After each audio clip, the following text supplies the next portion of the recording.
Hey, thanks for joining us today. Happy Friday, everyone. You have almost made it to the weekend. We just have a few more hours left. Now, this weekend, we are going to see several rounds of showers and storms. What we're talking about here is the Central Plains getting hit again. You know, we saw Nebraska and Kansas get hit several times this week. We once again have them in the forecast for storms today. It's going to be a pretty isolated risk, but we'll talk about what exactly that means, the hail and the wind and the tornado risk that's on the forecast for today. We also have summer's last blast of heat. Have you enjoyed some of these cooler temperatures? And then it got warmer and then it got cooler for a little bit. But we do have a good portion of the U.S. warming up as we head into the weekend. And by the way, did you know that this is the last weekend of summer? The fall equinox is this weekend, so we officially transition into fall. It depends on, do you respect the autumnal equinox as the first day of fall, or do you guys do meteorological fall like we do here at HailTrace? We'll move on. Let's talk about Tropical Storm Gabrielle, which is gearing up for a hurricane. So yes, we have a chance for a hurricane this weekend. This will track towards Bermuda. Let's take a look at the track real quick. Right now, Gabrielle is moving to the northwest at about 12 miles an hour. This is very typical. This is a very, very average speed for a tropical storm. The pressure, still not very impressive. We're at 1,004 millibars, which is not very impressive. It does not give me a ton of hope that this is strengthening anytime soon. 50 mile per hour wind speeds, that's exactly what we saw yesterday as well. So right now, this is going to stay as a tropical storm. As it turns up towards Bermuda, we'll have to see what happens as we head into later in the weekend, because I do think that we'll get that hurricane, we'll get a Cat 1, maybe even a Cat 2 out of this as well. Hey, have you guys heard about RoofCon? If you have not already registered for RoofCon, you are absolutely going to want to do this, because Derek Klein, our CEO, he is hosting a master class on October 6th here in Oklahoma City. So if you're in town, let us know. If you're headed to RoofCon, also let us know. Go to roofcon.com, and let me get the exact website for you here. Hello, roofcon.com/2025 Oklahoma. That's what you're going to want to go to. And if you are at RCAT today, or you know someone at RCAT today, head by our booth, booth 716. Say hi to Brandon. He's there today. This is the last day for RCAT down in Texas. And have you guys seen this on our social media pages? We have a giveaway going on right now, and this is a lot of fun because OU plays Auburn this weekend in Norman. So if you are in Oklahoma or Texas, do this giveaway. You could get free tickets to the game. All you have to do is post a review on the Google Play or the Apple Store. Tell us how much you like HailTrace in the app, and then screenshot that, DM that screenshot to us, proving that you gave us a review, and we will enter you into tickets. We have 2 tickets to the OU Auburn game tomorrow at 2:30. We are very excited for this game because it's our former quarterback versus our current quarterback. So there's a lot of rivalry that goes on here. Alrighty, moving off of football, because I could talk about football all day long. We're going to go right into what's happening across the U.S. What a mess. I wonder if there's something going on with our old fronts and our new fronts. I'm not quite sure. What we can tell you is there's a low pressure system that's sitting up in South Dakota right now. We've got a front that's moving through Oklahoma as well. That's going to help to initiate storms later on today. But really, these fronts across the U.S. are going to help for that rain to continue all weekend long. You can see a line of storms ongoing right now down in the southern portion of Oklahoma. We've got that low pressure system sitting in Kansas, right across Wichita right now, which is going to help those storms later on today. Current temperatures in the 70s and 80s. It's gorgeous outside. It will most likely get warmer this weekend. What happened yesterday? Yesterday we saw some hail across Kansas, but really the main show was in Missouri. We saw a line of storms that just fired up in the afternoon and evening hours with some strong wind speeds in this area and also some hail in this area as well. I think that we nailed this forecast yesterday in terms of location. However, those hail sizes were not what we expected. We thought they'd be a little bit bigger, but it was a little bit smaller than what we expected. Today, we are also seeing another chance for storms in Kansas. So we're shifting back to the west a little bit, going right in the center of the plains. And you can see that area highlighted in yellow. I think that this western side of Kansas will be where we could see the largest hail. So your max hail size for today, I brought it down pretty significantly. We're going with ping pong ball size hail today. I think it's going to be a very difficult feat for storms to produce anything larger than ping pong ball size hail. If we see ping pong ball size hail, that'll probably be again in the central to western side of the state. So we're talking about Hays, maybe even all the way to Colby, Kansas here. Let's put some cities on the map. Wichita, you have a really good chance for storms today. So you will most likely get storms later on this afternoon and evening. However, the farther north that you go, especially into places like Nebraska, these storms are going to be very isolated. Let's take a look, and I don't normally do this, but I wanted to show you why we made these decisions on the risks right here. What we're watching for is a late to overnight storm development, and we'll talk about timing in just a few minutes in your future radar. But we've got more chances for storms down in the southern side of the state. You can see in places like Medicine Lodge and Wichita as this cluster of storms moves through overnight tonight and into early tomorrow morning. If you go farther up to the north in places like Salina, Hays, and McCook, your storms are going to be much more isolated. We'll talk about timing here in just a few minutes. And hey, by the way, we put Medicine Lodge on the map here because someone kept asking about Medicine Lodge over and over and over. So I just wanted to tell you that to say we listen to you, we hear, we see your comments. If you want a city on the map, let us know. Tell us where you're watching from today. Moving on to your wind risk, 60 to 65 mile per hour wind speeds are possible with these storms this evening as well. And your tornado risk. Go a little bit farther to the north in places that are a little bit more isolated. You know, the storms are much more isolated up here. This is what we call, you know, these supercells that have a ton of room to grow and organize. That's what we call a discrete supercell. And we've got a level 1 tornado risk in this area as well for places like Nebraska and northwestern Kansas, including McCook, which got hammered by those massive hailstones. They are also in that tornado risk for today. Let's move on here. Let's talk about timing. So I wanted to show you the nationwide view to show you how many places are getting storms over the next 48 hours. We've got a line of storms that stretches from Louisiana all the way up to Minnesota. We've got lots of rain that's coming across the southwestern portion of the U.S. as well. Actually, fun fact about this, a lot of this moisture is coming from Mario, or left over from what was Mario, down in the Pacific, and it's rushed up this way, and it's helping to spur those storms later on today and into the weekend. And then if you go farther to the east, you've got all that moisture coming up from the Gulf, and that's moving into places like Louisiana, Arkansas, and Missouri. But if we really want to focus on the area for severe storms today, we're going to focus down in the southern portion of Kansas. What I'm going to do here is I'm going to show you several different model runs, and we're going to show you that you can see storms from the northern side of Kansas all the way down to the south, but mainly southern Kansas will have the most widespread scattered showers and storms. Moving on here, let me show you the timeline. We're expecting this to be an overnight system, so these storms really don't get going until about 8 to 9 o'clock tonight. Out near Dodge City and Garden City, Kansas, we're going to see these storms continue to track to the east across 135 and I-35 by about early tomorrow morning, about when the sun comes up, 6:30, maybe 7 o'clock. You're going to see a lot of rain coming from this, especially as this goes into the central portion of the state. Now, I want to show you a different view here. This is the graph 3K, and this model actually tries to bring more storms up to the north earlier on tonight. So we're talking about 7 to 9 o'clock tonight. We do have a chance for Salina, Kansas to get hit right where 135 meets I-70. So we'll see if that actually happens. That's what the graph 3K wants to do. Daniel says, need a fall storm in East Tennessee, please and thank you. I wish I could help you with that. East Tennessee, I think that you guys are getting some storms today, but nothing severe, unfortunately. And maybe you're not even getting those storms. Here, let's see. Let's go back on our radar a little bit and see if you guys are getting storms. Come on, graphics system. You guys can see me hitting the button, right?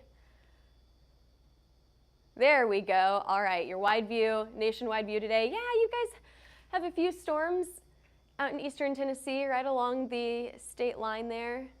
Nothing severe. Not expecting any hail there. But thanks for joining us today. Let's talk about those temperatures. Actually, let's do the Atlantic and Pacific first, and then we'll talk about temperatures. All right, let's go out to the Pacific. We have two areas of concern here. And again, this active weather that we've got in the Pacific is ushering all of this moisture up into the southwestern portion of the U.S., and that's going to create a flood risk in this area over the next few days. But you can see right now we have a 60% chance for this low pressure system to turn into a tropical storm over the next 48 hours. And then if you go down to the south, we've got a 20% chance over the next 48 hours to get a named storm in the Pacific. Now, one thing that I like to show, especially with these storms in the Pacific right now, is you can see it's one storm after another. We call this a conveyor belt of storms. It's like one just comes after the other, and it's like a cycle, a rotation of storms that follow each other. What we're seeing in the Atlantic is trying to do this. We have a low pressure system, a tropical storm happening right now.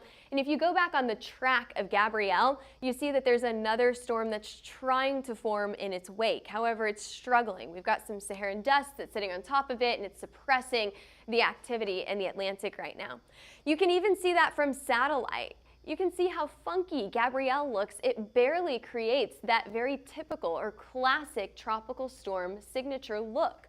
Right? You can see the rotation here, but you also see a lot of clear skies. You can see some really clear skies in here. What that is that's dry air that's getting wrapped around into this storm thanks to some of that Saharan dust and some of that dry African air that's come across the coast of Africa and into the Atlantic. And what's happening is this is going to suppress our development of this tropical storm. So I think it will look a little bit more impressive over the next 48 hours, maybe even intensifying to a hurricane by this weekend. Category 1 hurricane as it gets closer to Bermuda, and then maybe even strengthening to Category 2 hurricane. But the impacts from Gabrielle to the U.S. is going to be slim to none. For the most part, this is a fish storm other than the impacts to Bermuda. This will continue to track to the north and east and to go out to the northern Atlantic later on next week. Here, let's take a look at that full track here. Here's Gabrielle, again, 50-mile-per-hour wind speeds, your pressure at about 1,004 millibars, not very impressive there. We do expect that pressure to drop as it heads farther up to the north, finally organizing, getting out of some of that dry air and some of that shear in the south right now. Finally organizing, again, Cat 1 by Sunday morning, and then Cat 2 as we head into early next week.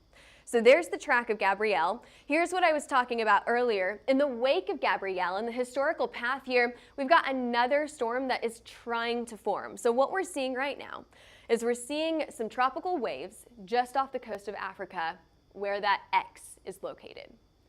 As that continues to track to the west, it's going to get into more conducive waters for strengthening, for organizing into a potential tropical storm.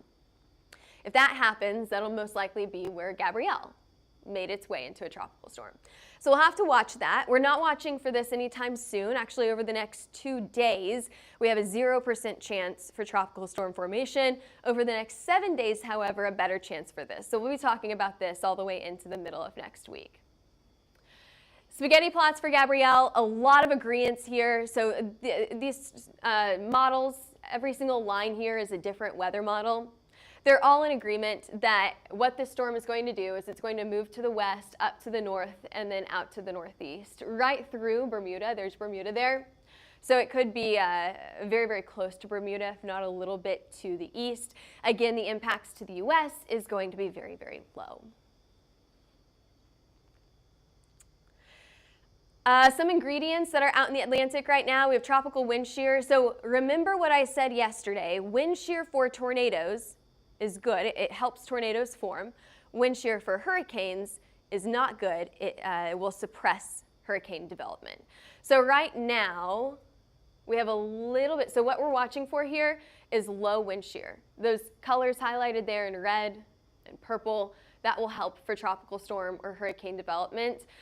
We've got some low wind shear around this storm, but if you look a little bit farther out, look how much shear we have in the direction that this storm is moving. So that's going to suppress development there. We've also got decently warm waters. We're talking about the mid-80s. As the storm continues to move to the north, it'll get into some cooler waters there. And then I also want to talk about that Saharan dust. So this is your Saharan dust tracker.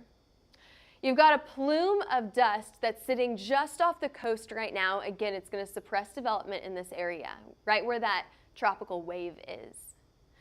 But if you get a little bit farther out into the Atlantic, then you can finally start to see that we've got some clearer skies and not as much dust, not as much dry air.